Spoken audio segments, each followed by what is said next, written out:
Hello. Today we will be talking about CA11114 engine air filter. Let's take a look. Now that we have the bolts loose, there's a few areas I want to focus on. Let's take the cover off and let's look at the filter element. These two tabs that hold the filter element in place are a little hard to get sometimes.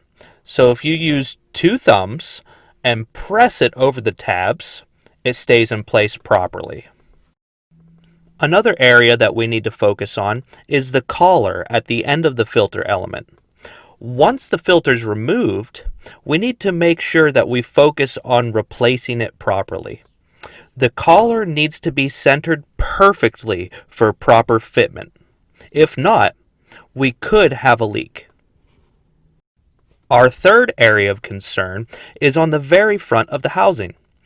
You'll see these tabs, or actually channels, that the filter element must slide into. If these are not in properly, we will also experience a leak. Now that we've installed our filter element, now we can put the cover back in place and retighten the bolts. Thank you so much for watching, and I hope that this video was informative.